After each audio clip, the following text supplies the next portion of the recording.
The Nature of Predators, Part 48, by Space Paladin 15. Memory Transcription Subject, Captain Calsum, Krakatoa Alliance Command. Date, Standardized Human Time, October 17, 2136. Renewed energy surged through my veins as the fleet coasted within striking distance of the human armada.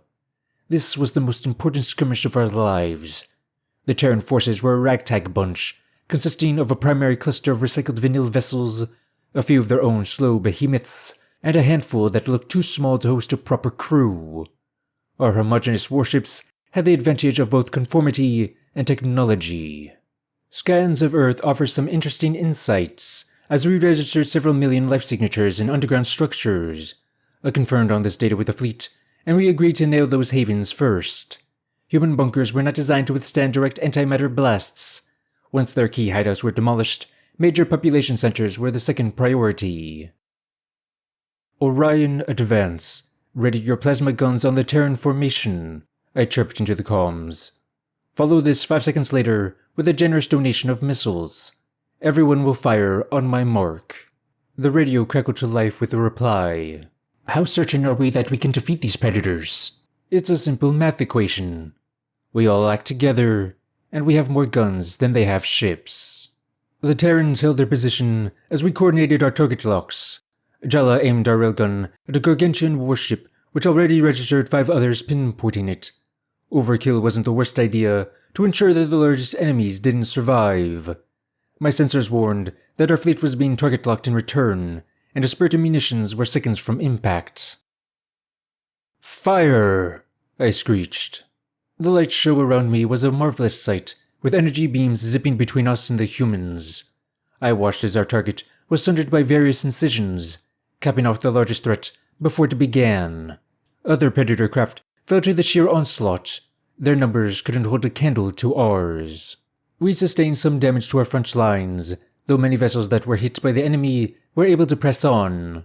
The ships we selected to lead the way were Farsal armor-heavy vessels by design. They didn't pack as much in terms of weaponry, but they could absorb more force than the standard craft. In other words, those craft shielded the rest of us. The surviving human vessels were either nursing grave wounds or had pulled off lucky evasive maneuvers. I estimated we'd taken out 40% of our opponents with the first strike. The other fronts must be enjoying similar success. The Krakatoa fleet wasn't showing any mercy and showered missiles at the Predators. The hominids left a trail of interceptors behind them, desperately trying to muster some fight. This is almost unfair, ganging up on such a primitive species. No wonder they wouldn't engage directly. Maybe it was as much pragmatism as cowardice. The enemy pilots seemed to realize they were falling back toward Earth's atmosphere. They had no choice but to turn and fight or surrender orbital supremacy. Our allies were encouraged by their concession. We charged forward with righteous determination. I could feel my own crew's qualms about bad-leading Predators dissipating. I tossed my beak for emphasis. Don't let your guard down.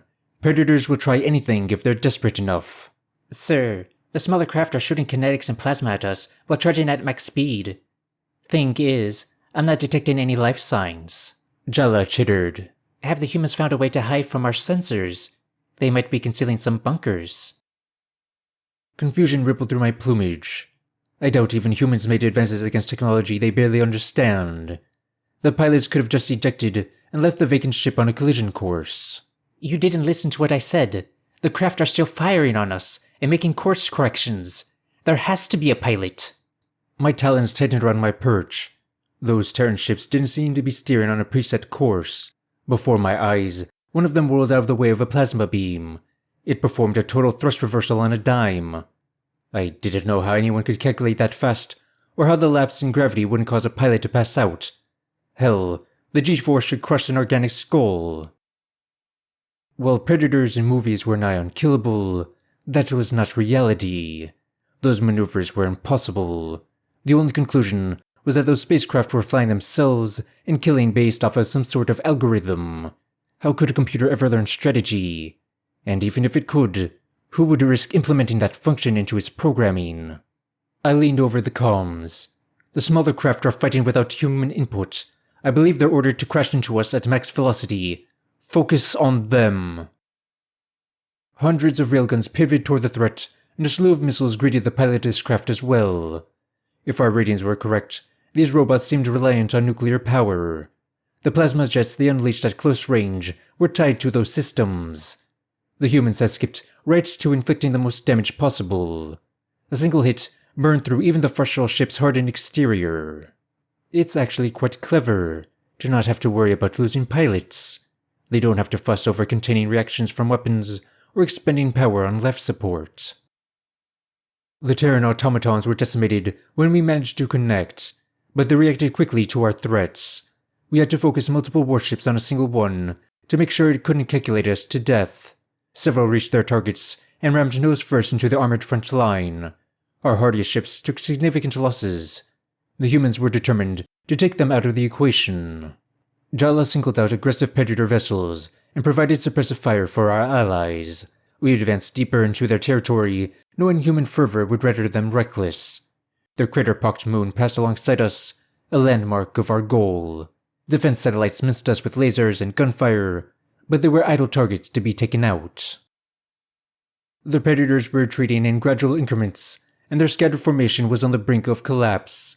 These stolen attempts, inventive or not, were futile.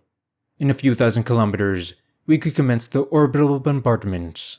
Sir, the humans are broadcasting a message fleet-wide. Should I discard it? The comms officer asked. I sighed. Let their last words be heard. It's the right thing to do.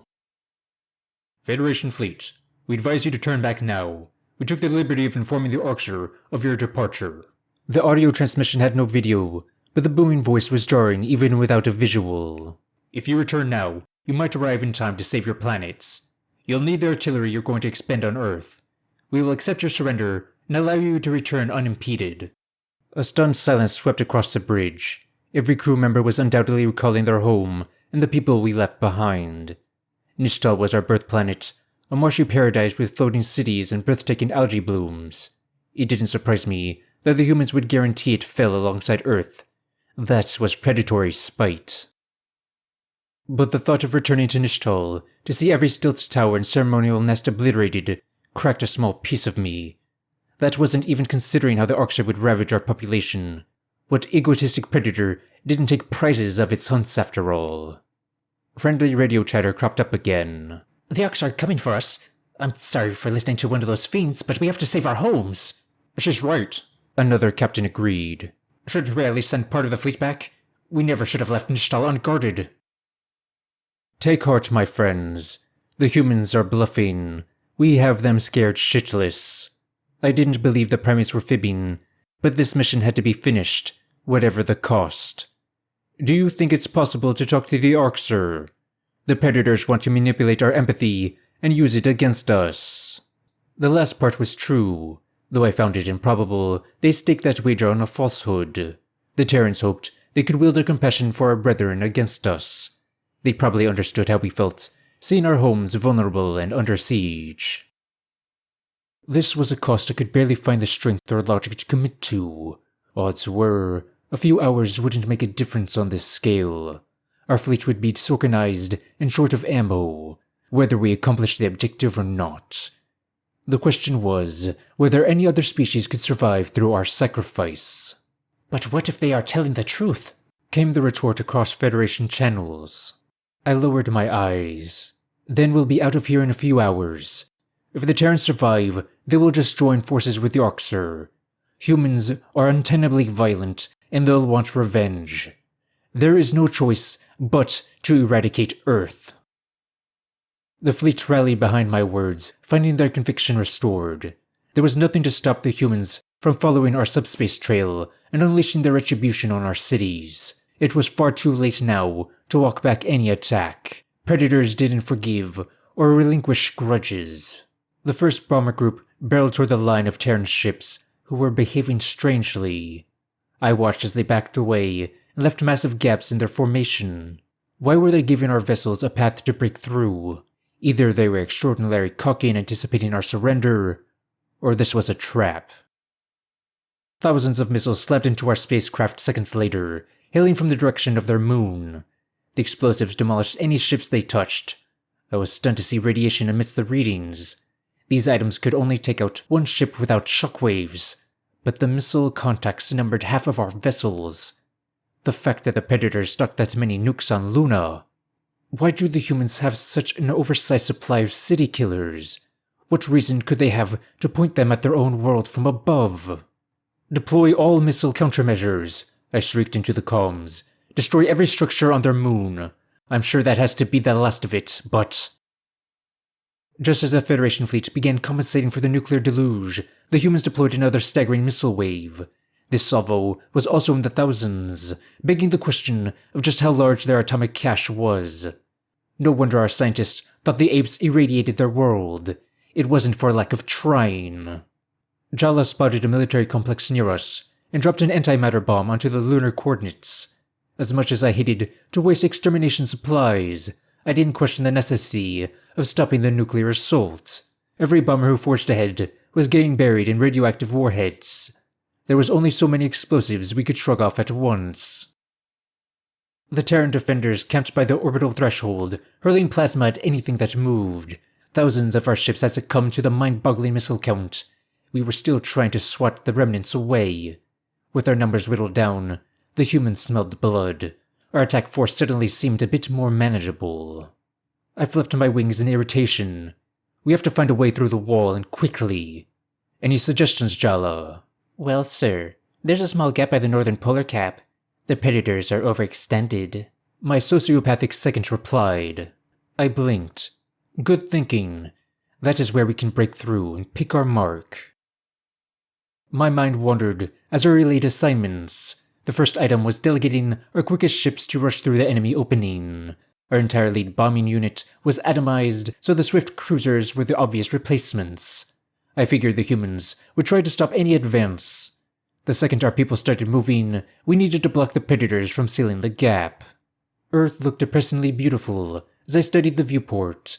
White clouds formed a veil over 10 landmasses, which were divided by rich oceans. I was relieved the skirmish was almost over. Savages or not, it was impossible not to feel sorry for the humans.